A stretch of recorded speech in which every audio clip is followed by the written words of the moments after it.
or another color. Well, when the Moors conquered Europe, the first thing they do is plant their seed. They marry into the family that rule, and there was never like crime. Right. There was these people lived in polished stone palaces, not castles and fires roaring, and they weren't killers. You could actually, the kids went to school free. The coinage wasn't gold and grain; it was books.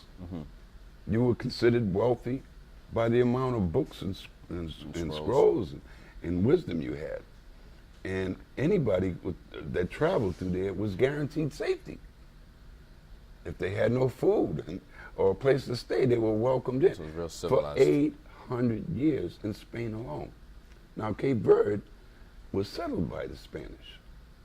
They say the Portuguese, but if you go back to before Columbus, Portugal Was was Spanish. was Spanish. All right? And we more or less was an annex of this Portugal. And the Portuguese Empire were the Maritimes. So they used the skills of the Moors who were the word Moor comes from navigator. And the word actually was blackamoor. All right?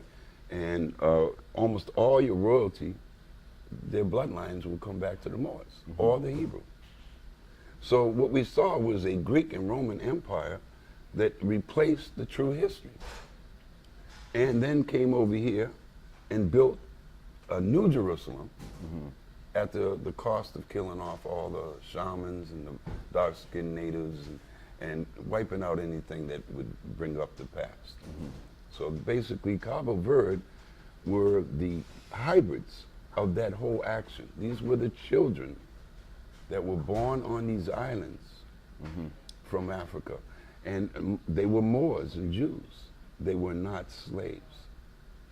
All right? Of course, there could have been a few, because, you know, where sex comes in, there could have been a few. But most of Cape Verdeans' culture never were slaves.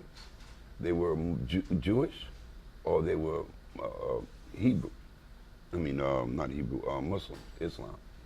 And that it stands today. Anybody can go check out the history anytime they want. Google this stuff. It's not fake, it's not theory, it's not conspiracy. Up until 1492, even the Rock of Gibraltar is named after a black Moor. So when you come to Plymouth, there was, back when this was first discovered, when at Brown University, Dr. Dietz was a world-renowned archaeologist. When they dug up the artifacts, they found vases similar to West African vases, and you know, like the Dead Sea Scroll. Of course, the history about that was from a white perspective. Right. And they never included because they didn't know, unless they belonged to a secret order or some kind of religious order that kept They gave them the info. Yeah. Right. And that's not something you want to tell if it's fraud. Right. Right. So this is how Cape Verde fits. We're the children of that whole business. All right. All right, that sounds good. Now, see, we're definitely rewriting history here. Another question I had is this Parting Ways site. Now, we're going to use this as a point to, I don't know if you want to say marry the Africans back to the heritage, but to at least use it as a stepping stone to get this information out. Right. Well, here's what we did. The Department of Interior is in charge of the land. I believe originally, and we found out later, that there was over 1,060 acres. But what was left when I came along was like 26, 28 acres. We got this town of Plymouth to give that land back. For a period of time, we owned the deed. And that had happened before in the 60s, but they failed. They dropped it. And for 30 years, it was dropped. It converted from an archaeological dig site to back into woods again, where nobody can see it. So we put up a sign, we had them put a road there, a parking lot, and we basically, for the past 13 years, without any funding, without any support from anybody, financially or organization-wise. But because the bloodlines have to keep their heritage, the Sons of the American Revolution had to authorize and confirm that these brothers that were buried there were veterans from the Revolutionary War. And up until that time, there were no black members. The last member that was allowed into the Society for the Sons of the American Revolution was W.E. Du Bois. And they threw him out. We had to get him reinstated. Personally, I had to go to Washington, D.C. to get the Department of Interior to put Cape Verde in the book because there was no mention of Cape Verde. Even the maps in the book had no islands, no word of Cape Verde. So I thought that was peculiar. Right.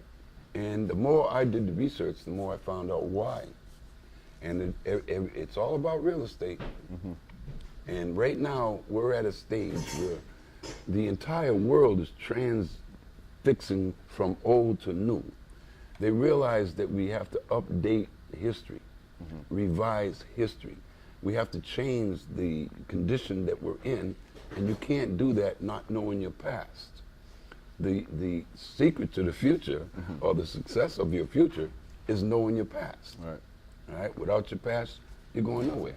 So by the parting ways reforming, when I came along, Eddie, who was the only one that really had any knowledge of this and was active, he held it together all them years.